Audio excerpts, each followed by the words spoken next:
자, 제5장 수익 방식 들어가겠습니다. 아마도 여러분들이 감정평가사 시험에 대해서 알아보시거나 또는 감정평가 실무에 대해서 알아보셨을 때 아마도 수익 방식이 가장 어렵다라는 얘기를 들어보신 적이 있을 겁니다. 자, 실제로 수익 방식은 가장 이론적이고 가장 수리적인 방법이기 때문에 이것이 문제로 나왔을 때는 당연히 가장 어려운 문제가 됩니다. 우리가 지금까지 보았던 거래사례 비교법이나 원가법에 비교해서 수익 방식은 훨씬 더 이론적으로 정교합니다. 그래서 수익 방식은 그 내용을 정확하게 이해하실 필요가 있어요. 그래서 수익 방식이 일반적으로 수험생들이 어려워하는 파트인 건 맞는데 제가 여러분들께 수익 방식을 아주 쉽게 이해시켜 드리기 위해서 우리 교과서에 나와 있지 않은 별도의 수업 자료를 준비했습니다. 그래서 이 수업 자료의 내용으로 약 제가 1시간 정도 강의할 것으로 예상되는데 1시간일 수도 있고 1시간 반일 수도 있는데 요 내용을 여러분들께 강의하고 나면 여러분들이 이거를 공부하고 나면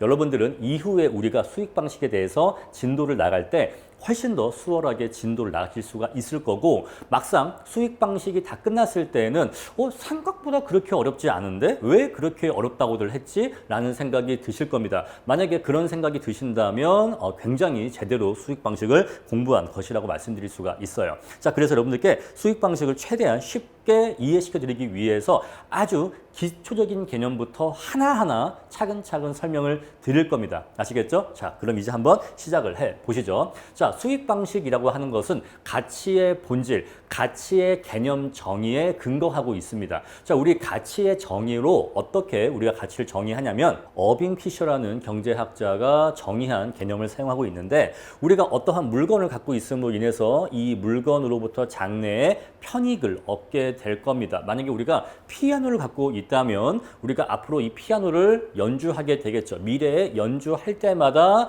일정한 편익이나 효용을 얻게 될 겁니다. 그래서 어떤 피아노의 가치는 내가 이 피아노를 연주함으로써 미래에 얻게 될 효용이나 편익들을 모두 다 현가합을 하면 지금 피아노의 가치를 구할 수 있다는 사고방식이에요. 자, 이제 우리가 이러한 사고방식을 부동산으로 가져온다면 어떠한 사람이 원룸 건물을 갖고 있다고 합시다. 여러분들 대부분의 수험생들의 꿈이 원룸 건물주 되는 거죠. 저도 수험생일 때 원룸 건물에 이렇게 사니까 이 나중에 항상 그 목표, 꿈이 그거였어요. 나중에 이런 원룸 건물 하나 노후에 갖고 싶다. 그게 항상 인생의 목표였는데 여러분들은 그 이상으로 성공하실 겁니다. 아시겠죠? 그 이상, 훨씬 원룸 건물 이상으로 성공할 거니까 스스로를 믿으시고 공부를 열심히 하십시오. 자, 원룸 건물이 있는데 이 원룸 건물의 가치는 얼마일까를 구하려면요. 이 원룸 건물이 있음으로 인해서 매달 월세가 들어오겠죠? 계속해서 미래에 월세가 들어올 겁니다. 그러면 내가 이 원룸 건물로부터 앞으로 받게 될 그 모든 월세 수입의 현가 합을 구하면 그 원룸 건물의 가치를 구할 수 있다는 사고방식이에요.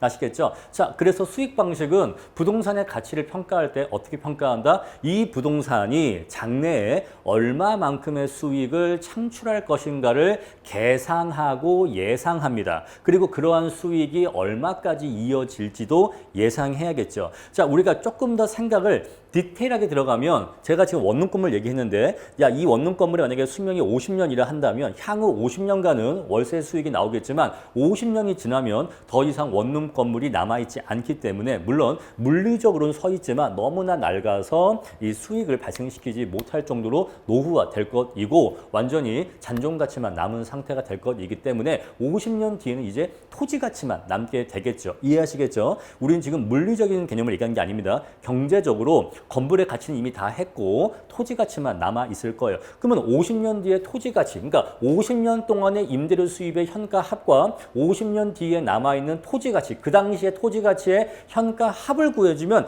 이것들을 다 더하게 되면 현 상태, 현 시점에서의 원룸 건물의 수익 가치를 구할 수가 있다는 사고 방식이에요. 그래서 수익 방식으로 원룸 건물의 가치를 구할 때는 미래 수익이 얼마나 될지 그리고 그 건물의 경제적 내용연수 말에는 토지 가치가 얼마가 될지를 예상한 다음에 그것들의 현가 합으로서 건물 가치를 구하는 겁니다. 이러한 사고방식이라는 거 기초 개념 말씀드렸고요. 그 다음에 이제 우리가 앞으로 수익이라든가 수익률, 가치 이러한 용어를 많이 사용할 텐데 이 3자 간에 일정한 관계가 있습니다. 마치 이것은 우리가 어렸을 때 과학 시간에 배웠던 거리, 시간, 속도의 관계와 비슷해요. 자, 속도 곱하기 시간을 하면 거리가 나오죠. 근데 거리를 시간으로 나누어 주면 속도가 나옵니다. 자, 이런 식으로 속도와 거리, 시간 사이에는 일정한 관계가 있는데 이것과 유사한 관계가 수익, 수익률 가치에도 성립하게 돼요. 자, 만약 우리가 어디다가 100만 원을 투자했다고 칩시다. 100만 원이라는 액수를 투자했어요. 근데 우리가 여기에서 10%라는 수익률을 얻을 수 있다라고 한다면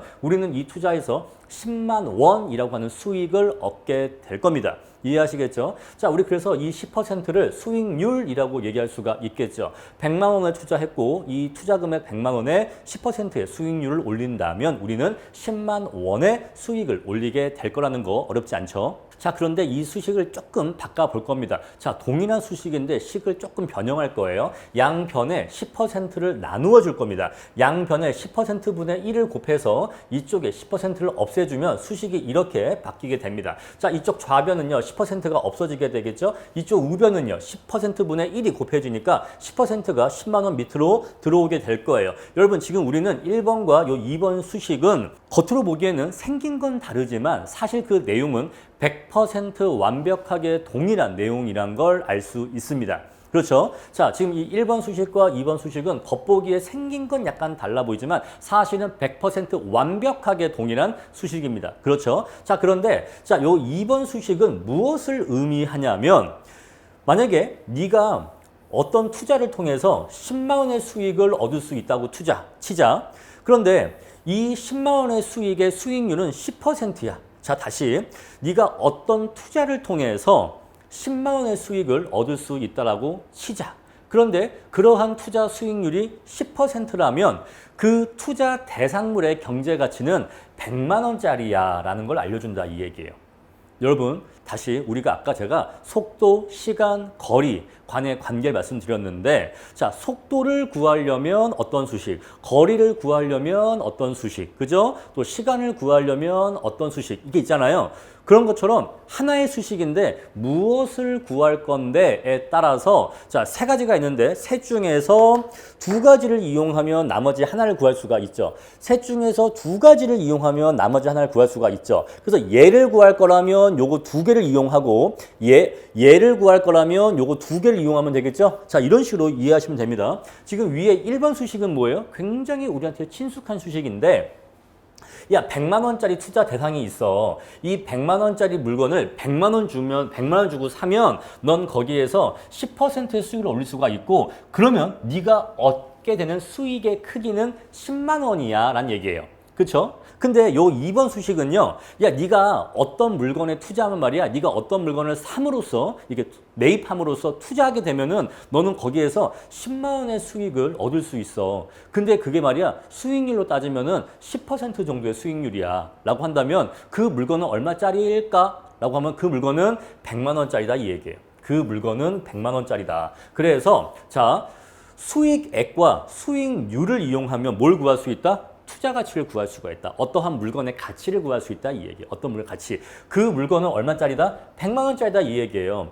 10%의 수익률로 10만 원의 수익을 얻을 수 있는 물건이라면 그 물건의 적정한 경제 가치는 100만 원짜리다 라는 거예요. 이해하셨습니까? 자, 우리는 그래서 무슨 말씀을 드리고 있는 거 하니 수익을 수익률로 나누어 주게 되면 곱했어요, 더했어요, 뺐어요. 나누었죠? 수익액을 수익률로 나누어 주면 경제 가치가 나온다 이 얘기예요. 가치가 나온다 이 얘기입니다. 아시겠죠? 근데 여러분들이 자, 우리 대부분의 사람들이 요 위에 1번 수식은 되게 익숙해요. 가치에다가 수익률을 곱하면 수익액이 나와. 이건 되게 쉽게들 친숙하게 이해하거든요. 근데 똑같은 수식을 이렇게 바꾼 다음에 수익을 수익률로 나누어 주면 가치가 나와 라고 하면 그런 거 같은데 헷갈리는데 이러거든요. 똑같은 얘기예요. 이제 우리는 앞으로 이것보다는 이걸 더 많이 사용할 겁니다. 아시죠? 왜? 우리는 이걸 구하는 사람이 아니라 이걸 구하는 사람이야. 우리는 가치를 구하는 사람이니까 이 물건이 얼마짜리일까를 알고 싶으면 이 물건에서 얻을 수 있는 수익액을 알아야 되고 and 두 번째, 그러한 수익률을 알아야 돼. 이 물건에서 얻어지는 수익액과 수익률을 알면 수익액을 수익률로 나누어서 가치를 구할 수가 있는 겁니다. 바로 이게 수익 방식의 가장 기본적인 산식이에요. 물론 조금 더 정교하게 들어가면 또 막 변형이 있고 또 새로운 내용이 있지만 일단 가장 기본적인 원리를 이해하자고요. 수익 방식은 기본적으로 대상 부동산의 가치를 구하는데 어떻게 가치를 구한다? 그 부동산에 투자함으로써 또는 그 부동산을 갖고 있음으로 소유함으로 인해서 얻어지는 수익액을 그 부동산 투자의 수익률로 나누어 주게 되면 그 부동산의 가치를 구할 수 있다는 논리다라는 것이에요. 그래서 기본적으로 수익 방식은 아무리 복잡해지고 어려워지더라도 기본적으로는 다 이 개념이야. 수익을 수익률로 나누어 주면 가치를 구할 수가 있다. 우리는 근데 저 뒤에 가면 요 수익률을요 다른 용어로 환원율이라고도 할 거고 또는 할인율이라고도 할 겁니다. 근데 어쨌거나 기본적으로는 이런 개념이에요. 아시겠죠? 차후에 요 수익률을 환원율이라고도 부르고 할인율이라고도 부를 텐데 어쨌거나 기본적인 개념은 이러한 부동산 투자에서 얻을 수 있는 수익률의 개념을 의미한다라고 이해하시면 돼요. 아시겠죠? 자, 우리 이제 이렇게 해서 어디까지 공부했냐면 수익 방식이라고 하는 것은 기본적으로 재화의 정의에 근거하고 있다. 어떠한 재화를 내가 소유함으로 인해서 장래 얻을 수 있는 모든 편익의 현가 합으로서 재화의 가치를 구한다라는 재화의 정의에 근거하고 있고, 자, 그래서 우리가 이것을 이용해서 재화의 가치를 구하려면 그 재화로부터 얻을 수 있는 수익을 그 수익률로 나누어 주게 되면 재화의 가치를 구할 수가 있다. 그런데 뒤에 가면 이러한 수익률을 조금 더 세분화하면 환원율이라고도 하는 경우가 있고 할인율이라고도 하는 경우가 있는데 양자는 내용상 일정한 차이가 있는데 그것은 뒤에 가서 또 별도로 말씀을 드릴 겁니다. 자, 그럼 이제 조금 더 깊게 한번 들어가 보죠. 자, 우리가 어떠한 토지가 있다라고 합시다. 자, 토지를 갖고 있으면 매년 농사를 지어서 일정한 양의 수익을 얻을 수 있다라고 할게요. 여러분, 근데 토지는 상각되는 자산입니까? 아니면 비상각 자산입니까? 토지는 비상각 자산이에요. 자, 방금 제가 예를 들었던 원룸 건물의 경우에는 건물은 상각되어서 없어지죠. 건물은 낡아지니까. 하지만 토지는 우리가 물리적인 영속성이 있기 때문에 토지는 영원히 존재한다라고 우리는 가정합니다. 그래서 토지는 물리적으로 파괴되지 않아요. 따라서 토지는 비상각 자산이라고 합니다. 아시겠죠? 그래서 원칙적으로 토지에 대해서는 감가상각 또는 감가수정이 허용되지 않아요. 아시겠죠? 자, 그래서 토지에서 이러한 수익이 언제까지 발생한다고요? forever, 영원히. 아시겠죠? 지구 끝까지. 왜? 지구 자체가 토지니까. 그죠? 지구가 있는 한은 토지가 있단 말이에요. 따라서 지구 끝까지 이러한 수익이 발생한다라고 보자 이 얘기예요. 우리 이것을 영원히 발생한다라고 해요. 영원히. 자, 그랬을 때 그러면 우리가 이러한 토지, 이러한 수익을 매년 A1만큼의 수익을 발생시키는데 이러한 A1만큼의 수익이 영원히 발생하는 토지가 있어 라고 한다면 그 토지는 얼마짜리라고 말하면 될까요? 자, 아까 얘기했죠. 가치의 정의가 뭐라고요? 어떠한 재화를 소유함으로 인해서 그 재화에서 장래에 얻어질 모든 편익 또는 효용의 현가 합이라고 했죠. 따라서 이 토지를 갖고 있음으로 인해서 1년 뒤에 A1, 2년 뒤에 A1, 3년 뒤에 A1 이런 식으로 영원히 A1의 일정한 수익을 영원히 얻을 수 있다고 한다면 이러한 토지의 가치는 자, 1년 뒤에 얻어지는 A1의 수익은 우리가 할인율을 10%라고 일단 가정할게요. 자, 우리가 화폐 시간 가치는 다 알고 있죠? 우리 이 화폐 시간 가치에서 할인율을 10%라고 가정하겠습니다. 자, 현재 100원과 1년 뒤에 110원이 같다라고 지금 가정하는 거예요. 아시겠죠? 자, 그러면 얘는 1.1에 1승으로서 현가 합해주면 되고요. 플러스 얘는요, 1.1에 2승해서 이렇게 2년치를 땡겨오면 되고, 플러스 얘는 1.1에 3승으로 이렇게 현가하면 되고, 이런 식으로 계속해서 현가합 해주면 됩니다. 이렇게 미래에 발생할 영구히 발생할 모든 수익의 현가 합을 해주면 뭐가 나온다? 토지 가치가 나오는데 이것을 수식으로 쓰면 이렇게 쓸 수가 있어요. 그렇죠? 자, 1년 뒤에 발생하는 A1의 수익을 1 플러스 R, 지금은 제가 R을 10%로 가정했으니까 얘는 1.1이 되겠죠? 얘는 1.1의 2승이 되겠죠? 자, 이런 식으로 미래에 발생할 이 A1의 수익들을 이렇게 각각의 이렇게 현가 할인을 해주게 되면은 이러한 수식으로 정리할 수가 있는데, 자, 이것은요, 가만히 보니까 등비수열입니다. 등비수열. 자, 이것이 어떠한 등비수열이냐면요, 초항이 얼마죠? 초항이 이거예요. 이게 초항. 첫 번째 항인 초항이 이거고요. 자, 등비가 얼마입니까? 공비는요, 1 플러스 R의 1입니다. 그죠? 매 항마다 1 플러스 R만큼 곱해지면서 항이 진행되고 있죠. 자, 이렇게 무한히 진행되는 무한 등비수열의 합을 구하면 교과서 밑에 보시면 수식계산 나와 있는데 수식계산 설명은 생략하고요. 결국 이러한 무한 등비수열의 합을 구하면 요렇게 결과값을 요약할 수가 있습니다. 자, 아까 우리가 공부했던 그 개념과 일치하는 수식이 나왔죠. 얘는 뭐죠? 토지에서 얻어지는 수익을 의미합니다. 수익. 요 R은 뭐죠? 요 R은 제가 아까 할인율이라고 했는데 여기서는 수익률이라는 개념으로 사용해도 무방해요. 수익률. 자, 그래서 이 토지에서 얻어지는 수익을 이 토지 투자에 대한 수익률로서 나누어 주니까 뭐가 나왔죠? 토지 가치가 나왔죠. 토지 가치가. 자, 우리 이렇게 해서 수익 방식은 기본적으로 이러한 논리 구조로 이루어져 있다는 걸 다시 한 번 더 확인할 수가 있는 거예요. 자, 그래서 다시 한번 정리를 하면 제가 지금까지 무슨 말씀 드렸냐면 수익 방식이라고 하는 것은 그 부동산을 갖고 있음으로 인해서 장래에 얻을 수 있는 모든 미래에 발생하는 모든 수익의 현가 합으로서 대상 부동산의 경제 가치를 구하는 평가 방법이다라는 개념을 지금까지 말씀드린 겁니다. 자, 여기까지 이제 쉽게 이해하실 거고요. 근데 우리가 수익 방식을 처음 들어갈 때 많은 수험생분들이 또는 한 95% 정도의 수험생분들이 자본 수익과 자본 회수의 개념을 잘 구분하지를 못해요. 자, 그래서 이제 이어서 자본 회수와 자본 수익의 개념을 말씀드리려고 합니다. 자, 제가 간단한 사례를 하나 준비했습니다. 어떤 사람이 예금에 1,000만 원의 예금을 한다라고 할게요. 지금 똑같이 모든 율은 다 지금 10%로 가정하고 있습니다. 이자율, 할인율, 수익률, 이름에 관계없이 모든 율은 다 지금 10%로 가정하고 있어요. 아시겠죠? 자, 어떤 사람이 예금에 1,000만 원을 돈을 넣었다고 합니다. 이런 상태로 1년이 지났습니다. 그러면 1년 뒤에 이 사람의 예금 통장 안에는 돈이 얼마가 들어있을까요? 너무 쉽죠? 1,100만 원 들어있을 겁니다. 근데 이 1,100만 원을 쪼개어 보니까 이 중에 1,000만 원은 원래 이 사람이 최초에 예금했던 예금 원금이죠. 그죠? 이것은 자신의 재산이 증가한 게 아니라 이건 원래 내가 처음에 넣어놓은 내 돈 1,000만 원이 그대로 남아 있는 거고요. 그대로 남아 있는 거고요. 여기에 이자 수익 100만 원이 얹어지는 거죠. 이것이 100만 원 산출된 이유는 1,000만 원 예금에다가 이자율 10%가 계산되니까 이자 금액 100만 원이 생긴 것이란 것을 알 수가 있어요. 여기까지 이해하시죠? 자, 우리 그랬을 때 우리 요 이자 수익 100만 원은요. 전부 다 100% 이 예금자의 수익입니까? 네, 이건 100% 예금자의 수익이에요. 그래서 우리 이러한 수익을 수익 방식에서는요. 자본 수익이라고 합니다. 자본 수익. 자, 예금에 1,000만 원 예금한 것도 일종의 투자입니까? 네, 이것도 일종의 투자예요. 그죠? 예금에 1,000만 원의 돈을 예금에 넣는 것도 일종의 투자고 주식을 사는 것도 일종의 투자고 부동산을 매입하는 것도 일종의 투자예요. 그래서 어떤 사람이 또는 어떤 투자자가 예금이라는 형태로 1,000만 원을 투자하게 되면 이 사람은 1년 뒤에 100만 원이라는 이자 수익을 얻게 되는데 이 100만 원은 다 그 사람 겁니다.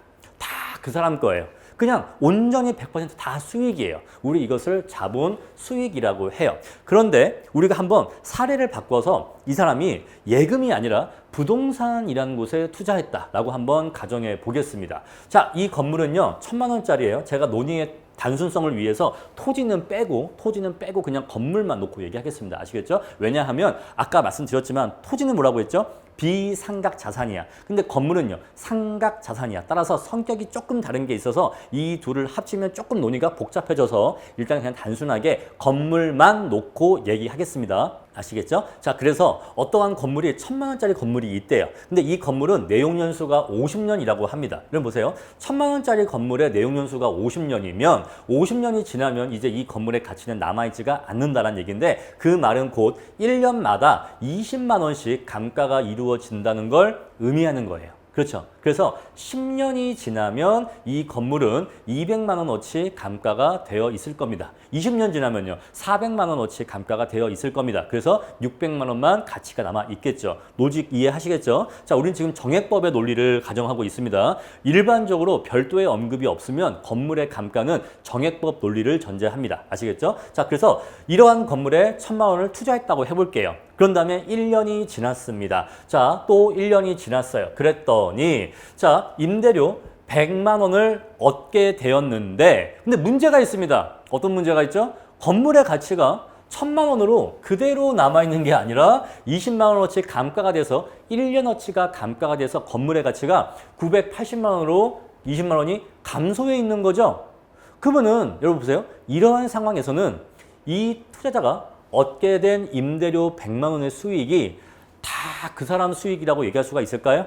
그렇지가 않다는 거예요. 그렇지가 않다는 겁니다. 여러분 우리가 쉽게 생각을 해봅시다. 우리가 고깃집에 가서 5만 원어치 고기를 먹었습니다. 그런 다음에 나가면서 야 우리 때문에 오늘 이 가게 사장님은 5만 원 번 거야 라고 얘기하면 이 말 맞는 말이에요? 되게 무식한 소리 하는 거죠. 왜냐하면 이 고깃집 사장님은 고기를 그냥 뭐 땅에서 파옵니까? 아니죠. 고기를 돈 주고 사왔을 거 아니에요. 만약에 이 고기라든가 뭐 반찬 이런 것들, 뭐 인건비 이런 것들을 다 비용이 15,000원이야 라고 한다면 내가 5만 원을 냈어도 사실 고깃집 사장님은 15,000원의 원가를 제외하고 나머지 35,000원만 번 겁니다.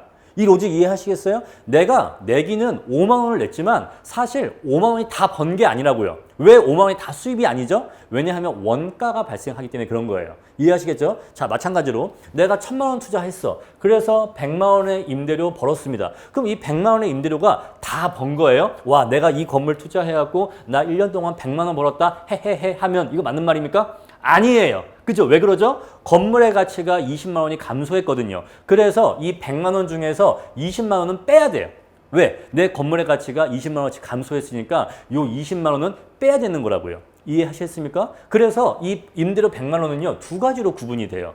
자본 수익 80과 자본 회수 20으로 구분이 됩니다. 아까 예금은요. 100만 원의 이자 수익이 100% 다 자본 수익이었죠. 그렇죠? 근데 왜 지금 이 건물에서는 임대료 100이 100% 다 자본 수익이 아니고 80만 원만 자본 수익이 되는 겁니까? 여러분 자본 수익은요. 투자로부터 얻은 수익을 얘기해요. 수익. 정말로 내가 돈 번 거. 그냥 우리가 쉽게 얘기하면 번 돈. 아시죠? 번 돈을 의미합니다. 내가 이 투자를 통해서 이 투자자가 번 돈을 자본 수익이라고 하는데 왜 얘는 80밖에 안 될까요? 왜냐하면 이 100만 원의 임대료 수입 안에는 자본회수, 건물의 감가상각, 건물의 감가수정을 할게요.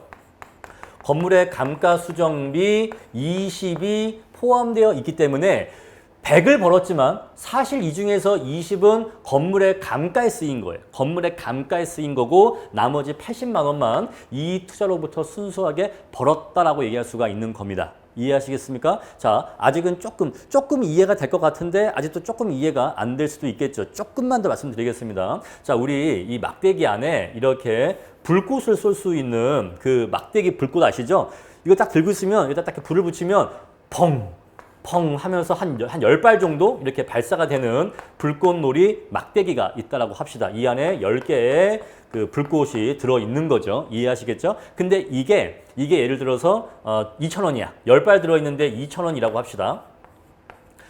그러면은 한 발당 얼마예요? 원가가? 한 발당 200원이겠죠? 한 발당 200원의 비용이 들어간다는 걸 알 수가 있다 이 얘기예요. 근데 내가 이제 하려고 딱 했는데 옆에 있던 사람이 저 그거 한 발만 돈 내고 한 발만 제가 싸고 오면 안 될까요? 라고 하길래 이 사람이 얘기하기를 제가 500원 드릴게요. 한 발에 제가 500원 드릴 테니까 한 발만 쏘게 해주세요 라고 하는 거예요. 그래서 500원 받고 한 발을 쏘게 해줬습니다. 그럼 내가 500원 받았죠. 그럼 이 500원은 내가 다 돈을 번 건가요? 아니라고요. 이해하셨습니까? 내가 500원을 받았어. 500원을 받았지만 이 500원은 두 가지로 구분된다니까요. 자본 수익과 자본 회수로 구분된다고요. 자본 수익이라고 하고 자본 회수라고 할게요. 자, 500원 중에서 300원은 내가 진짜 번 게 맞아요. 내가 정말 이 사람한테 이 불꽃 막대기를 빌려줌으로써 번 돈이 맞습니다. 그런데 이 중에서 200원은요. 이 중에서 200원은 실제로 내가 번 돈이 아니에요. 요 200원은 요 불꽃 한 발에 대한 원가의 성격인데 수익 방식에서는 이것을 원가라고 하지 않고 자본의 회수라고 해요. 자, 이것을 왜 원가라고 하지 않고 자본의 회수라고 하냐면 이런 보세요. 내가 옆에 사람한테 500원을 받고 이 불꽃 막대기를 빌려줄 수 있었던 거는 내가 이 막대기를 2,000원 주고 샀기 때문에 그런 거예요. 그렇죠? 나는 2,000원어치 투자한 겁니다. 투자. 내가 2,000원을 투자했어요. 내가 다이소에 가서 2,000원을 투자해서 이 불꽃 막대기를 사온 겁니다. 그죠? 나는 자본을 투자했어. 그랬더니 내 이 불꽃 막대기의 이용자가 나한테 500원을 내고 이용을 한 거죠. 이해하셨습니까? 근데 이 사람이 한 발을 쏘고 나면 이 불꽃 막대기 안에 있는 이 불꽃의 개수가 10개로 유지되는 게 아니라 이것도 상각 자산이기 때문에 9개로 준단 말이에요. 한 개가 준다고요. 10개에서 9개로 한 개가 줄어요. 가치가 감소한다고요. 그래서 이 말은 곧 내가 투자한 돈 중에서 얼마가 감소한다는 걸 얘기하죠. 200원이 감소하는 걸 얘기해요. 2,000원짜리 10발 들어있는데 이 사람이 한 발 쏘고 나면 한 발이 줄죠. 근데 한 발당 200원 꼴이니까 내가 투자한 돈의 가치가 200원어치 감소한다는 걸 얘기한다고요. 그래서 내가 500원을 받았다고 해도 이 500원 중에서 200원은 여기에 대한 자본 회수라고 얘기하는 거예요. 자본의 회수. 이걸 자본의 회수라고 하는 겁니다. 내가 투자한 돈 200원에 대한 회수일 뿐이에요. 이해하시겠습니까? 여러분, 우리가 투자를 할 때 내가 투자한 원금이 있고 이 투자한 원금을 넘어서는 게 진정한 수익이잖아요. 이해하시겠죠? 투자를 했으면 투자한 원금이 있고 이 원금을 넘어서는 게 수익이에요. 그런데 건물 같은 경우에는 상각 자산이기 때문에 내가 이러한 수익을 낼 때마다 건물의 가치가 일정하게 유지되는 게 아니라 내가 수익을 내려고 건물한테 뭐 세를 주고 뭐 자꾸 건물을 이용하면 자꾸 건물이 감가되어서 없어진단 말이에요. 이해하시겠죠? 내가 그래서 이 건물을 감가시키면서 돈을 버는데 그러면 이 번 돈을 다 내 진정한 수익이라고 말할 수가 없다는 거죠. 왜? 그 수익 중에서 이 수익 중에서 내가 이러한 상각 자산을 이용하고 사용함에 따라서 이 상각 자산이 자꾸 상각되어서 없어지는 부분이 있기 때문에 이 돈 중에서 거기에 대한 부분은 제외해야지만 나머지 부분만을 진정한 수익으로 인식할 수가 있다는 거예요. 진정한 수익. 이해하시겠어요? 그래서 자본 수익이 진정한 수익이에요. 자본 회수는 겉보기엔 돈을 번 것처럼 보여. 마치 고깃집 주인이 고깃값으로 식사값으로 5만 원을 받으면 5만 원을 번 것처럼 보입니다. 하지만 그 중에서 진정한 수익은 얼마예요? 진정한 수익은 3만 5천 원인 거죠. 왜? 15,000원은 내가 고기를 사오려고 투자한 돈이 있잖아. 그 돈을 회수한 겁니다. 내가 고기 사온 돈을 회수한 것뿐이지 내가 진짜 돈을 번 게 아니에요. 지금 이 불꽃놀이 사례에서는요. 자, 내가 한 발을 쏘게 해주고 500원 받았죠. 그런데 이 500원이 다 겉보기에는 수익 같지만 사실은 진짜 수익이 아닌 거죠. 이 중에서 진짜 수익은 없어진 한 발, 요 없어진 한 발의 가치를 제외한 나머지 금액만이 진정한 수익인 거예요. 아시겠죠? 자, 정리합니다. 여러분, 자본 수익과 자본 회수의 개념을 정확하게 이해하셔야 돼요. 자본 수익은 뭐라고요? 진정한 수익이야. 자본 회수를 넘어서는 진정한 수익입니다. 자, 상각 자산에 투자하는 경우에는 상각 자산에 투자해서 투자 수익을 올리는 경우에는 이 투자 수익을 그냥 고지고대로 전부 다 돈을 번 거라고 얘기할 수가 없다는 거예요. 왜냐하면 상각 자산을 이용해서 돈을 벌 때에는 이것을 활용할 때는 이 상각 자산 자체가 깎여져서 감가가 돼서 없어지는 부분이 있기 때문에 내가 돈을 받았을 때 이 감가가 되어서 없어지는 부분을 제외하고 나머지 부분만을 진정으로 돈을 번 거라고 인식을 해야 된다는 겁니다. 아시겠죠? 그래서 이 감가되어서 없어지는 부분에 대해서 수익의 일부를 할당하는 것을 우리는 자본 회수라 한다 이 얘기예요. 그냥 내가 투자한 돈을 그냥 다시 거두어 갈 뿐이에요. 내가 투자한 돈을 거두어 갈 뿐이죠. 자, 그래서 이런 식으로 10발을 다 남들한테 돈을 받고 빌려줬어. 했더니 총 10발이니까 총 그러면 돈을 얼마 벌죠? 총 돈을 5,000원을 벌겠죠. 다시 좀 지우고 다시 얘기해 볼게요. 자, 이런 식으로 10발을 다 쓰게 했다. 한 발에 500원씩 받고 다 쓰겠다라고 한다면 5,000원의 수익을 올리게 될 겁니다. 그런데 이 5,000원은 마찬가지로 자본에 대한 수익과 자본에 대한 비용, 자본에 대한 회수죠. 자본에 대한 회수로 구분되는데 자본 수익은 3,000원일 것이고 자본 회수는 2,000원일 거예요.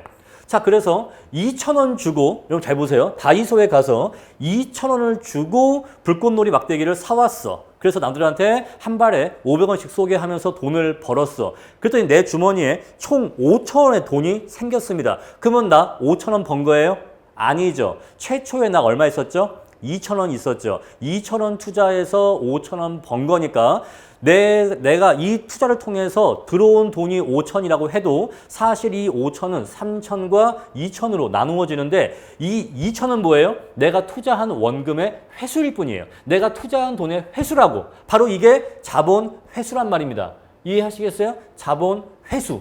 오케이? 그런 다음에 내가 투자한 원금 2,000원을 넘어서는 바로 이 3,000원이 진정으로 이 불꽃놀이 사업을 통해서 번 수익이 되는 거죠. 자본 회수가 뭔지 아시겠죠? 자본 회수는 어떤 투자를 하려면 최초에 일정한 금액을 투자할 거 아닙니까? 바로 그게 투자금이야. 바로 자본 투입이죠. 자본 투입. 자본을 투입해야 뭔가를 사거나 투자를 할 수 있을 거 아니에요. 그렇죠? 그러면 거기에서 돈을 벌어. 돈을 벌었을 때 그 번 돈 중에서 일부는 뭐라고요? 바로 내가 투자한 원금의 회수일 뿐이에요. 내가 투자한 원금의 회수일 뿐입니다. 여러분 이렇게 한번 이해해 보세요. 어떤 사람이 파리바게뜨를 냈어요.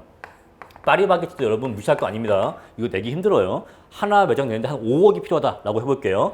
파리바게뜨 매장 하나 내는데 5억이 필요한데 이 사람이 5년 동안 1억씩 매년 1억씩 벌었다고 합시다. 1년에 1억씩 5년간 벌었다라고 할게요. 그래서 이 사람이 5년간 번 돈이 총 5억이라고 합시다. 자, 그러면 이 사람은 이 5년 동안 돈을 5억 벌었다고 얘기할 수가 있어요. 사실은 번 게 하나도 없다고 얘기할 수가 있습니까? 번 게 하나도 없다고 얘기할 수가 있는 거예요. 왜 그럴까요? 여러분 보세요. 파리바게뜨를 내기 위해서 내가 갖고 있던 돈 5억을 들여서 빵집을 낸 거예요. 그래서 이제 장사를 해서 1년에 1억씩 돈을 벌었습니다. 물론 이자까지 따져야 되지만 그냥 이자 그냥 무시하고 그냥 단순하게 명목 금액으로만 얘기를 합시다. 자, 1년에 1억씩 벌어서 5년째 벌었어. 그러면 어우 사장님 좋겠네요. 1년에 1억씩 버시니까 좋겠습니다. 라고 얘기하니까 파리바게뜨 사장님이 화를 냅니다. 모르는 소리 하지 말라고. 왜 그럴까요? 왜 우리가 보기엔 부러워 보이는데 우리가 보기에는 1년에 1억씩 버니까 부러워 보이는데 왜 사실 정작 사장님은 별로 이렇게 행복하지가 않을까요? 왜냐하면 사실은 지금까지 번 게 하나도 없기 때문에 그래요.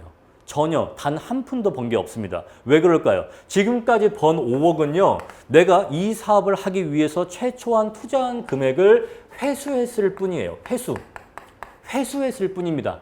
아시겠어요? 이제 다 회수한 거고 이제 6년 차 때부터 6년 차 때부터 이제 돈을 벌겠죠. 이거부터가 이제 자본 수익인 거예요.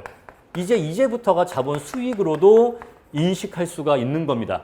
그래서 사실 지금까지는 내가 지금까지 투자한 돈을 회수한 것뿐이지 돈을 한 푼도 번 건 아니에요. 만약에 이제 그 다음에 1억을 벌었다라고 한다면 6년 차에 가서야 비로소 1억을 벌었다라고 얘기할 수가 있는 거예요. 자본 수익으로 1억을 올렸다라고 얘기할 수가 있는 겁니다. 그래서 우리가 어떤 투자를 할 때 내가 투자한 원금을 빨리 회수할수록 그 투자는 안전한 투자이겠습니까? 자, 어떤 투자는요. 투자 원금을 회수하는데 2년 걸린대요.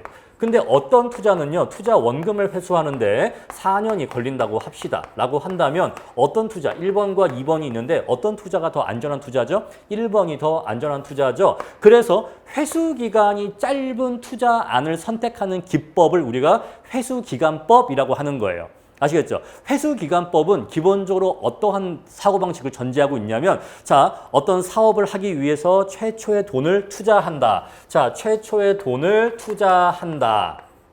그런 다음 이제 1기, 2기, 3기, 4기 이제 이렇게 돈을 벌어 나간다. 자, 이렇게 벌어 나간다. 그런데 최초에 돈을 투자하고 사업을 한 이후에 처음에 앞부분에 벌어들이는 돈들은 다 뭐다? 전부 다 자본 회수다라고 가정하는 거예요. 전부 다 자본 회수다. 자, 전부 다 자본 회수다. 그래서 이렇게 4년 차까지 사업을 하면 자본 회수를 모두 다 하게 된다. 이 사업을 하기 위해서 투자한 돈 1,000만 원을 4년 동안에 모두 다 회수하게 된다. 따라서 이제 이 시간 이후부터 벌어들이는 수익이 자본 수익이다라고 바라보는 사고방식이 회수기간법에 깔려 있는 겁니다. 이해하시겠죠? 물론 회수기간법은 우리 지금 수익 방식과는 좀 논리가 달라요. 달라서 이 회수기간법을 꼭 굳이 뭐 여기서 설명할 필요는 없었는데 기왕 말 나온 김에 말씀을 드린 겁니다. 무슨 소린가니 내가 어떠한 투자를 하려면 최초에 얼마를 투자하죠. 투자했었을 때 이 투자 대상이 은행 예금과 같은 비상각 자산이라면 자본 회수를 별도로 고려할 필요가 없어. 그냥 여기서 번 돈은 다 내 수익입니다. 그런데 건물과 같은 또는 부동산과 같은 상각 자산이라면 매액이 수익이 발생하긴 하지만 동시에 건물의 가치도 조금씩 상각되어서 점차 작아지고 없어지기 때문에 그 자본이 내가 투자한 원금이 상각되어서 없어지는 거에 대한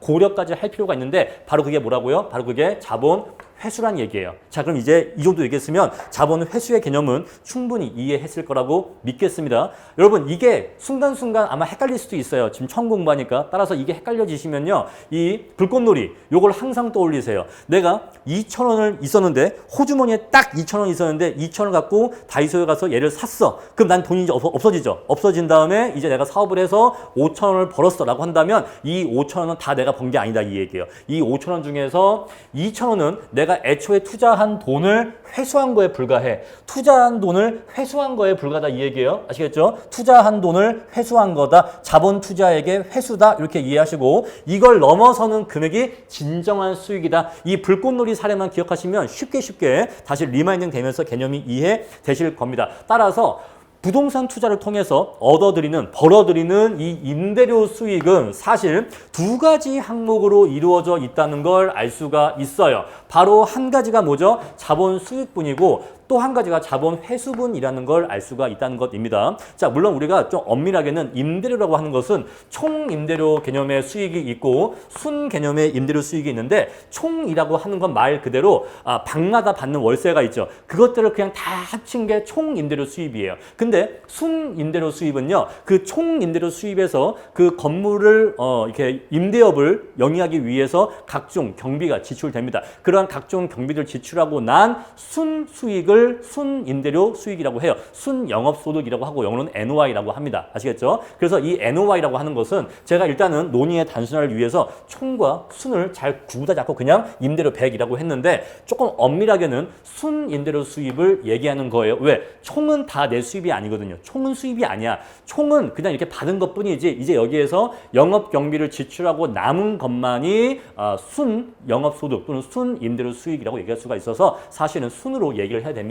뒤에 가면 또 더 자세히 아시게 될 거예요. 자, 그래서 이 임대료는 사실 순 임대료 수입을 얘기하는 것이었는데 이것은 사실 자본 수익과 자본 회수 이 두 가지의 합으로 이루어져 있다는 걸 아실 수가 있겠죠? 아시겠죠? 자, 우리 그래서 이 자본 회수라고 하는 것은 감가상각되는 자본 손실에 대한 대가라는 걸 이제는 우리가 이해할 수가 있습니다. 아시겠죠? 자, 투자를 통해서 이러한 수익을 얻을 때 이 수익이 그냥 얻어지는 게 아니라 투자 대상물 자체의 가치가 감소하면서 얻어지는 수익이기 때문에 이 투자 대상 자체가 없어지는, 감소하는, 감가되는 그 자본 손실에 대한 대가여서 다르게 얘기하면 내가 투자한 돈에 대한 회수다라고만 이해하시면 돼요. 자, 근데 우리가 이러한 자본 회수를 왜 고려할 필요가 있냐면 예금과 달리 부동산이라고 하는 것은 대표적인 상각 자산이에요. 따라서 부동산에 대한 투자 수익을 고려할 때에는 이 자본 회수에 대한 고려를 반드시 할 필요가 있다는 거죠. 자, 우리 그래서 여기까지 이제 어떻게 공부를 했냐면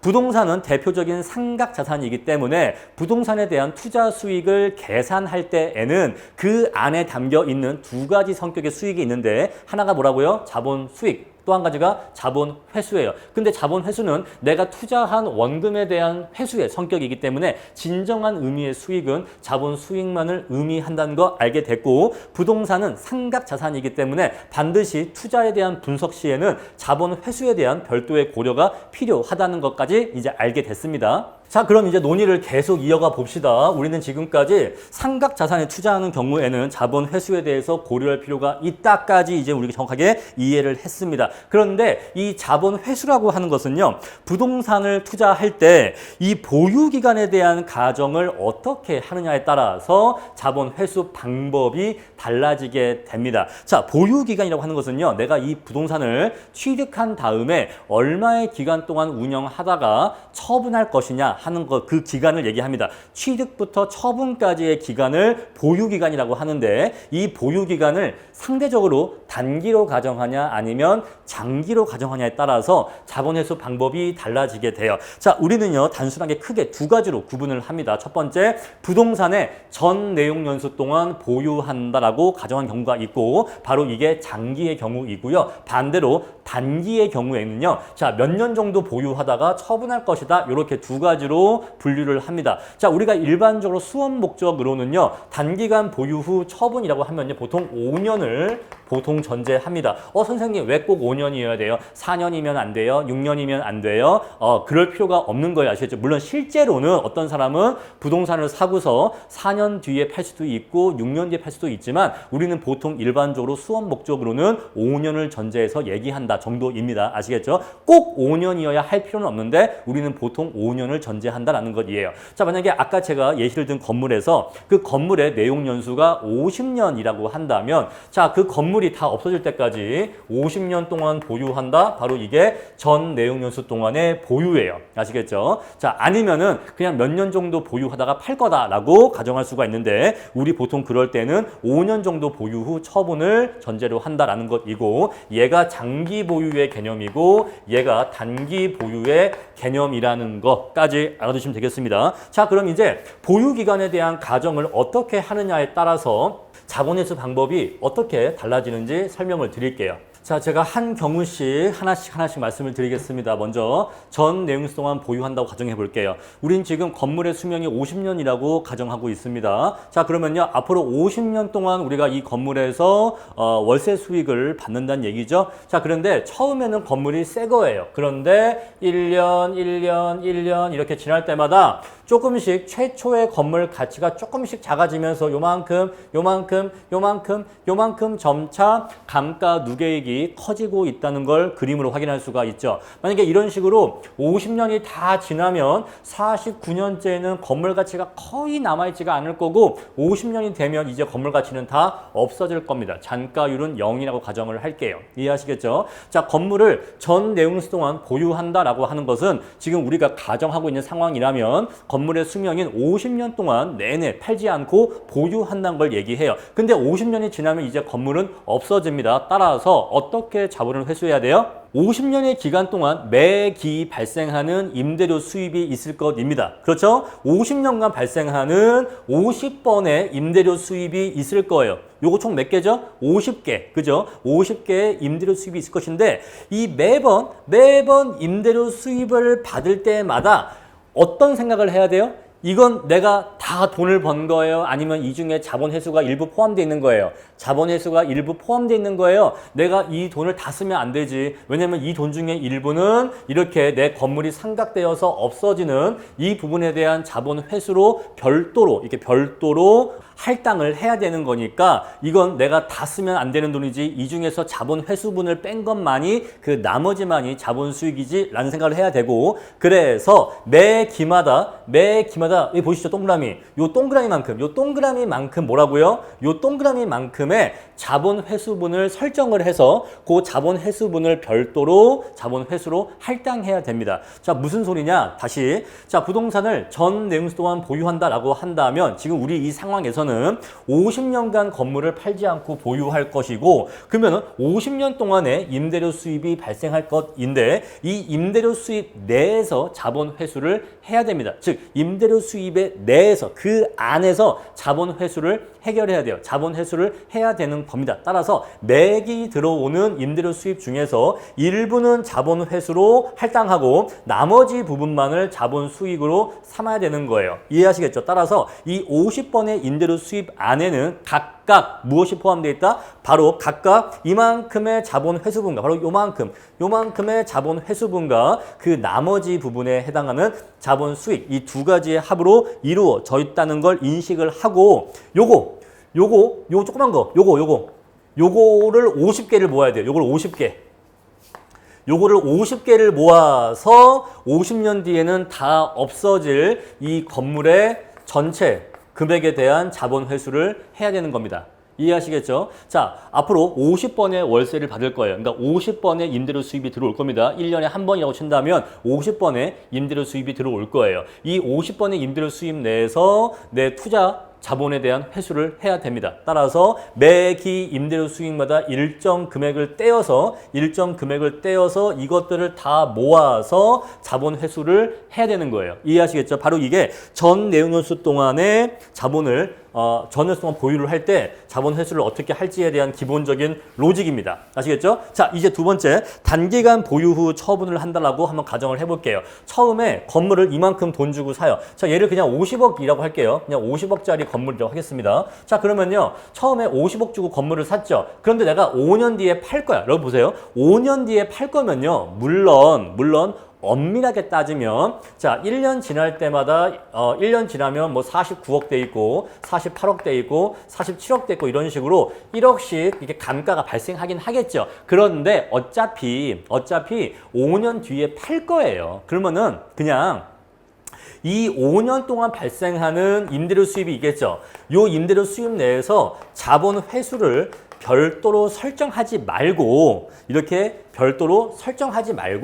에이 임대료 수입은 그냥 받고 내가 투자한 자본에 대한 회수는 기간 말, 얘를 보유 기간 말이라 하거든요. 그냥 기간 말이라고도 하고 요 앞에 보유 기간이란 말도 씁니다. 아시겠죠? 자, 보유 기간 말에 내가 어차피 얘를 팔 거잖아요. 우리 이것을 재매도라고 합니다. 재매도라고 해요. 보유기간 말에 부동산을 처분하는 것을 재매도라고 하고 그때 받는 금액을 재매도 가치라고 해요. 아시겠죠? 재매도 가치. 자, 너 보유기간 말에 팔 거잖아. 야, 너 어차피 5년 뒤에 이거 팔 거잖아. 그러면 그때 그 판 돈으로 내가 투자한 돈을 회수하면 되겠죠. 그래서 단기 보유 후 처분한다라고 가정하는 경우에는 기간 말에 처분하는 재매도 가치로서 한 번에 자본 회수를 한다라고 가정을 해요.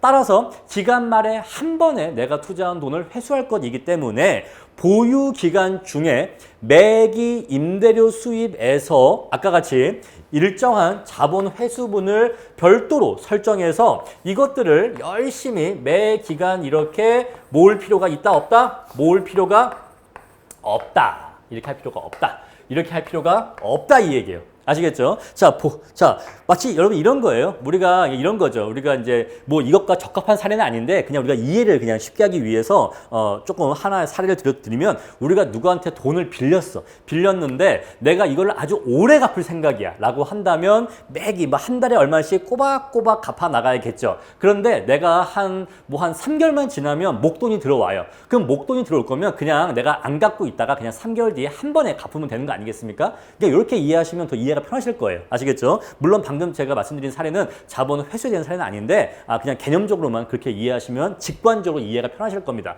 자, 그래서 단기 보유 후 처분한다고 하면 매기 발생하는 요 임대료 수입 내에서 자본 회수를 이렇게 모아서 이렇게 모인 금액으로 자본 회수를 하는 게 아니라 그냥 자본 회수를 하지 않다가 그냥 자본 수익으로만 벌다가 그러니까 이때는 오로지 뭐예요? 오로지 다 자본 수익이야.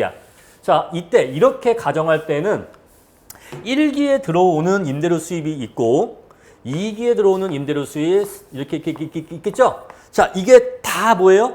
다 자본 수익이야. 다 자본 수익. 요 안에 자본 회수가 있어요? 없어요? 없어.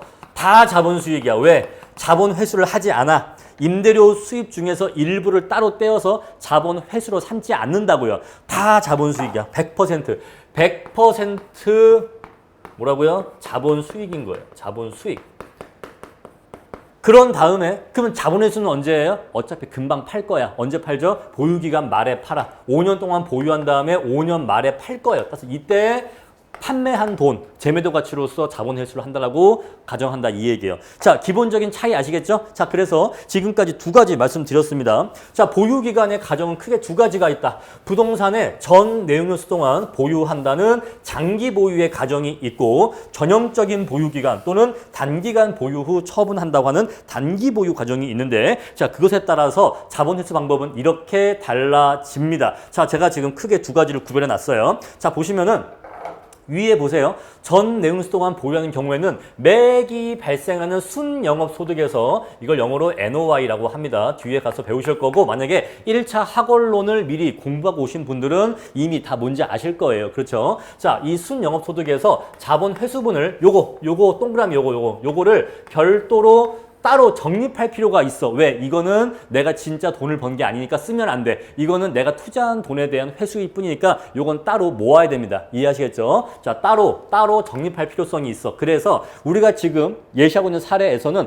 건물의 수명이 50년이라면 요러한 동그란 매기 적립하는 요 동그란 자본 회수를 곱하기 얼마? 곱하기 50. 물론 정확하게는 곱하기 50이 아니지만 그냥 단순하게 그냥 개념적으로만 이해를 하세요. 이렇게 이거를 곱하기 50번 함으로써 보유기간 중에 자본 회수를 아주 착실하게 마치 개미처럼 꾸준하게 조금씩 이렇게 적립을 해서 자본 회수액을 전체를 다 모아야 되는 거예요. 이해하시겠죠? 그러니까 얘는 쉽게 얘기하면 티끌 모아 태산이야. 얘는 티끌 이거죠?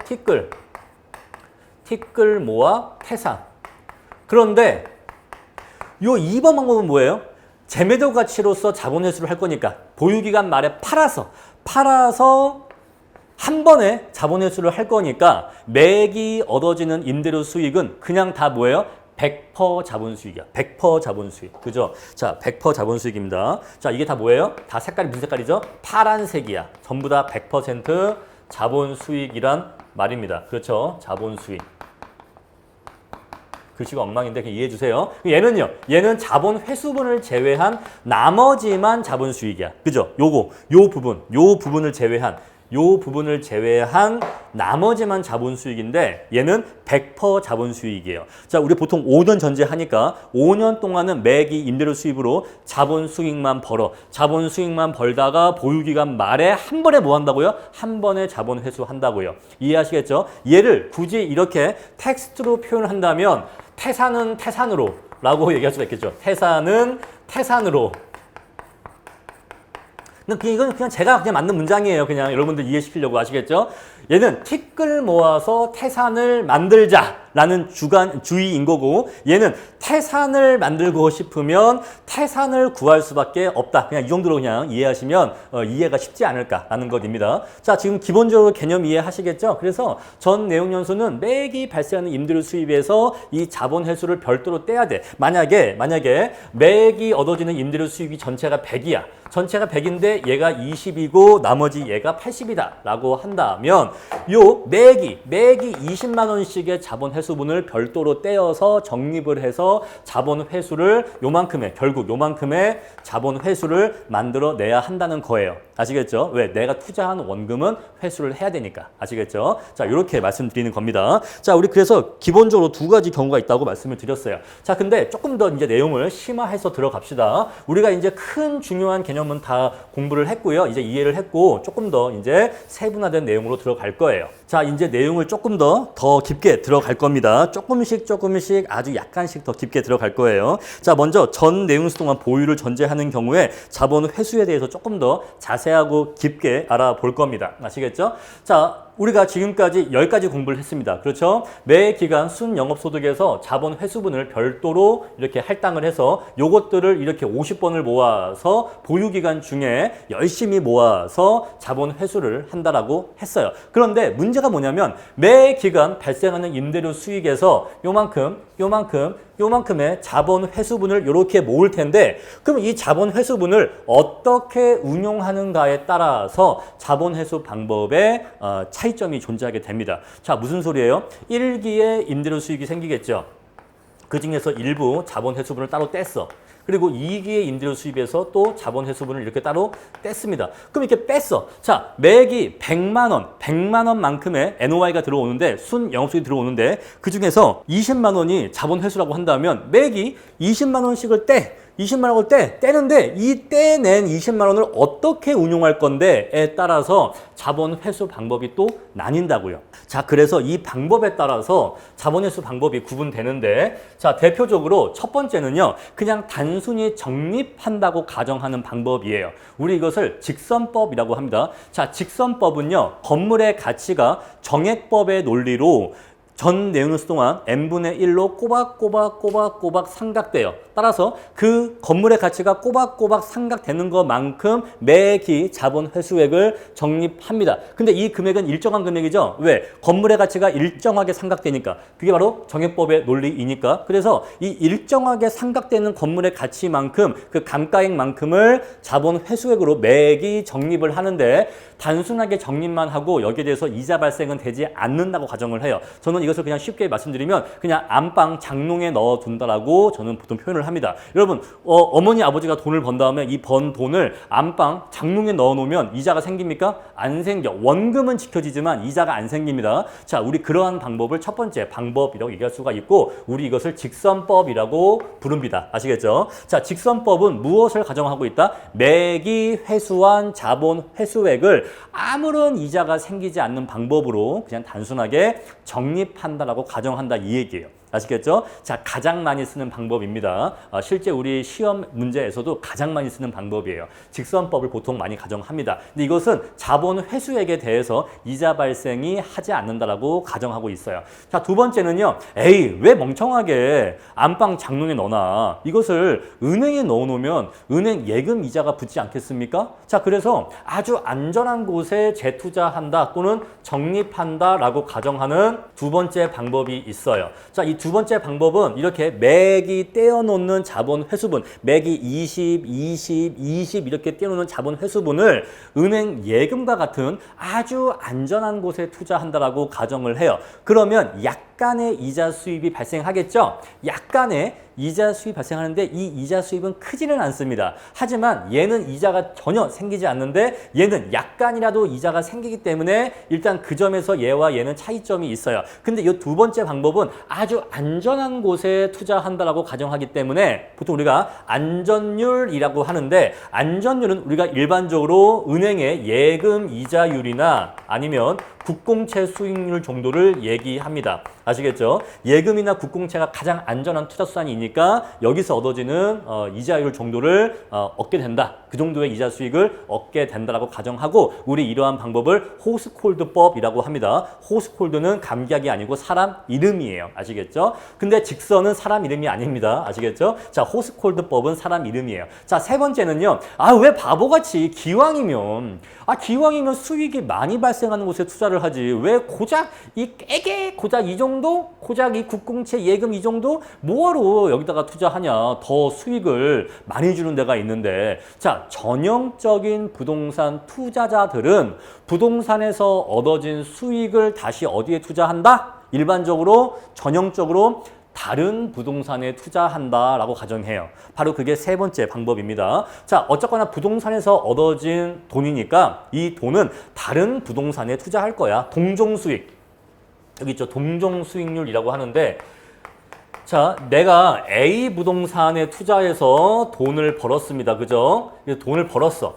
그럼 이 돈을 이제 어디다 투자할까라고 한다면 이 A 부동산에서 얻고 있는 수익률과 얘를 알파라고 할까요? 요 수익률과 유사한 수익률을 주는 다른 부동산에 요 수익을 다시 재투자할 거다라고 가정한다 이 얘기예요. 무슨 소리야? 자, 부동산에 투자하는 사람들은 부동산에서 번 돈을 다시 부동산에 투자한다라고 가정한다 이 얘기예요. 이해하시겠습니까? 오케이. 자, 부동산에 투자하는 사람들은 A 부동산 투자에서 얻은 수익을 다시 다른 부동산에 재투자한다고 가정하기 때문에 여기서 얻은 수익률과 여기서 얻은 수익률은 기본적으로 같다라고 가정하는 거예요. 아시겠죠? 자, 그래서 자, 이렇게 얻어진 요 자본 회수분은 매기 20, 20, 20 이렇게 얻은 이 자본 회수분을 그냥 놀리는 게 아니라 그냥 안방 장롱에 넣어놓는 게 아니라 단순하게 은행에 예금하는 게 아니라 다른 동종 부동산에 재투자할 거다. 그러면 이자가 발생하는데 사실 이것을 이자라고 얘기해도 되고 수익이라고 얘기해도 돼요. 아시겠죠? 오케이. 자, 그래서 이자든 수익이든 표현은 중요치 않아. 어쨌거나 자본 회수에 대해서 이자 수익 내지는 그냥 수익이 생기는 방법인데 수익률이 얘보다 더 높습니다. 왜? 얘는 부동산 수익률을 가정하거든요.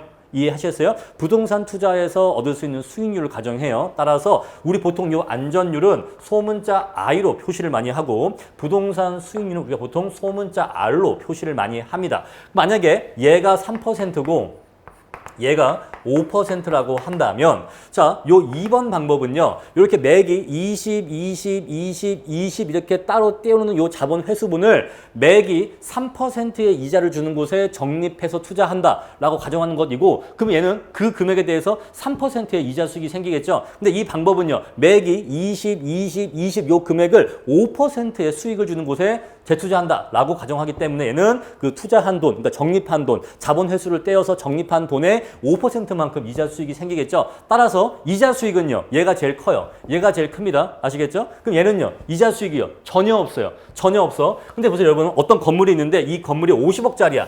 자, 최초에 이 건물이 50억짜리고 자, 수명은 50년이라고 합시다. 자, 이 건물이 50억짜리인데 그러면은 원칙적으로 자본 회수를 얼마를 해야 돼요? 자본 회수를 50억을 해야 돼. 그렇죠? 내가 투자한 돈이 50억이니까 내가 해야 될 자본 회수의 총액도 50억 원어치를 자본 회수해야 되는 겁니다. 그렇죠? 근데 여기 첫 번째 직선법은요. 어떻게 한다고요? 매기 1억씩. 얘는 매기 1억씩. 매기 1억씩 자본 회수를 하고 이거를 몇 번 모은다고요? 이거를 50번 모으는. 얘는 50번. 얘는 50번 모은다고요. 그럼 얘는 얼마나 모을까요? 딱 50억을 모아.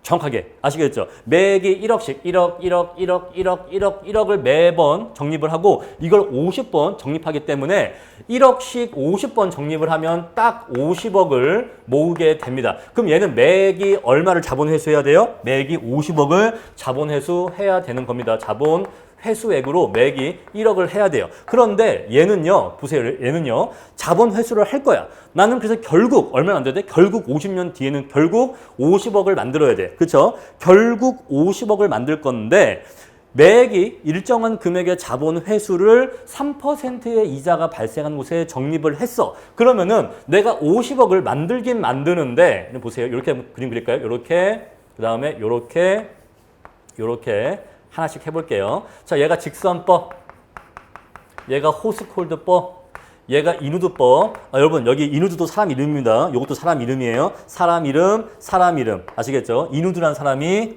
이게 고안한 방법이에요. 자, 그랬을 때 직선법은요. 이 50억을 다 모아야 돼. 정말 정직하게 50억을 다 모아야 됩니다. 1억씩 50번. 그렇죠? 그런데 호스콜드법은요. 그래도 3%의 이자가 생겨요. 내가 매기 뭐 얼마씩 자본 회수를 적립을 하면 여기에 대해서 3%의 이자가 생긴다니까요. 자, 우리 그 이자 금액을 이 파란색으로 표시를 할게요. 자, 호스콜드법은요. 이 정도의 이자가 생겨요. 이 정도의 이자가 생겨. 얘가 이자야, 이자 수익. 그러니까 실제로 내가 적립해야 될 자본 회수 금액은요. 이만큼만 자본 회수를 하면 돼요. 이만큼만 자본 회수를 하면 됩니다. 왜 그런지 아시겠어요? 내가 투자한 돈이 얼마예요? 50억이에요. 그럼 내가 자본 회수 얼마 하면 돼요? 자본 회수 내가 50억 해야 돼요. 해야 되는데 직선법은 이자가 생기지 않아. 그러니까 내가 정말 정직하게 50억을 다 적립을 해야 돼요. 50억을 다 자본 회수를 해야 돼. 근데 호스콜드법은요. 안전율로 이자가 발생할 걸 전제한다니까요. 매기 내가 얼마씩 적립을 할 거예요. 근데 여기에 이자가 붙어. 그래서 내가 매기 적립하는 돈과 플러스 이자 수익을 합쳐서 50억을 모으면 되는 거예요. 따라서 내가 이렇게 50억을 만들면 사실 그 중에는 내가 적립한 돈도 있지만 여기에 대해서 발생한 이자 수익도 있는 거란 말입니다. 이해하시죠? 따라서 호스콜드법은 직선법에 비해서 매기 자본 회수로 적립해야 될 자본 회수분의 크기가 커요, 작아요? 작아진다 이 얘기예요. 작아진다. 똑같이 50억을 모아도 얘는 이자가 도와줘. 이자가 이만큼 도와주기 때문에 얘는 조금 덜 모아도 돼요. 덜 자본회수 해도 돼요. 이해하시겠죠? 그럼 얘는요. 얘는 더 높아요, 이자가. 얘는 더 수익이 많이 생겨. 얘는 이렇게 얘기할 수가 있어요. 이렇게. 이만큼의 이자가 생겨. 그러니까 이르두법에 따라서 자본회수 한다고 가정하면 매액이 따로 떼어야 될 자본 회수분의 크기는 요만큼만 회수하면 돼요. 요만큼만. 이해하시겠죠? 바로 요 이자 발생액만큼 자본 회수를 덜 해도 되는 겁니다. 덜. 중요한 표현이죠. 덜. 뭐만큼? 이자 수익액만큼, 이자 발생액만큼 자본 회수를 덜 할 수 있는 거예요. 같은 50억을 모은다면. 이해하시겠죠? 그래서 직선법에서 이르두법으로 갈수록 자본 회수분의 크기는 커져요, 작아져요? 작아지고요. 이거를 그림으로 그리면 이렇게 표현할 수가 있어요. 요렇게. 자, 맥이 똑같은 NOI가 들어온다고 할 때, 맥이 똑같은 순영업소득이 들어온다고 할 때, 직선법에 의한 자본 회수분의 크기가 요 크기라고 하면은 호스콜드법에 의한 크기는 요 크기라고 얘기할 수가 있고, 이르두법은 요 크기라고 얘기할 수가 있는 거예요. 이해하셨습니까? 점차 크기가 작아진다고요. 이해하시겠어요? 자, 그래서 왜 자본 회수를 별도로 떼도 돼요? 왜냐하면 왜 점점 작게 떼도 돼요? 이자 수익이 그만큼을 도와줘요. 이자가 발생하니까. 이해하시겠죠? 그래서 이걸 이제 반대로 얘기하면 똑같은 NOI일 때 자본 수익이 차지하는 금액이 어떻게 돼요? 얘가 제일 작고 얘가 제일 커. 그런데 자본 수익이라고 하는 건 뭐라고 했죠? 진정한 이 투자로부터 얻어지는 진정한 수익이라고 했죠? 그래서 여러분 부동산에 투자했을 때 이 자본 수익이 이렇게 커지는 게 좋은 거예요? 작아지는 게 좋은 거예요? 자본 수익이 커지는 게 좋은 거예요. 이게 진짜 돈을 버는 거니까. 진짜 버는 돈의 크기가 점차 커진다고요. 이르두법의 가정을 취할수록 따라서 동일한 NOI라면 동일한 크기의 순영업소득을 발생시키는 세 개의 부동산이 있었을 때 이 부동산은 자본수익이 요만큼, 요 부동산은 자본수익이 요만큼, 요 부동산은 자본수익이 요만큼이라면 당연히 어떤 부동산에 투자하고 싶어요? 당연히 얘한테 투자하고 싶겠죠? 그래서 동일한 순영업소득을 발생시키는 부동산이라면 이르두법을 가정했었을 때 부동산의 가치가 가장 높게 평가되는 겁니다. 그 원리를 이해하시겠어요? 반대로 직선법에 의한 부동산 평가 가치가 가장 낮게 평가되는 거예요. 자, 정리할게요. 자, 어쨌거나 부동산을 전 내용수 동안 보유한다라고 가정을 하면 매액이 발생하는 임대료 수입 안에서 자본 회수분을 별도로 떼어서 보유 기간 중에 이거를 부지런히 50번을 적립을 해서 전체 자본 회수 금액 50억을 모아야 돼요. 얘도 50억 모아야 되는데 얘는 이자 발생을 전제하지 않기 때문에 정말 정직하게 1년에 1억씩 50번 모아서 50억을 다 모아야 돼. 그러다 보니까 매기 적립해야 되는 자본 회수가 크겠죠. 근데 얘는요 3%의 이자 발생을 전제하기 때문에 이자 수익이 약간 생겨. 따라서 똑같이 50억을 모아도 이 50억 중에 이자가 약간 발생하니까 나머지 금액에 대해서만 이 적립을 하면 돼요. 그래서 자본 회수분의 크기가 얘보단 작아지는 겁니다. 근데 이르두법은요 더 높은 수익률로 또는 더 높은 이자율로 이자가 생긴다고 전제하기 때문에 자본 회수분의 크기가 더 작아지기 때문에 따라서 요 매기 따로 떼어야 될 자본 회수분의 크기가 더 작아지게 돼요. 따라서 이쪽으로 갈수록 이쪽으로 이렇게 갈수록 어떻게 된다? 자본 회수분의 크기가 커진다, 작아진다? 작아진다는 걸 알 수가 있고 이 말은 동시에 뭘 의미한다? 자본 수익의 크기가 커진다는 걸 알 수가 있고 따라서 이쪽에서 일로 갈수록 동일한 NOI를 발생시키는 부동산이라면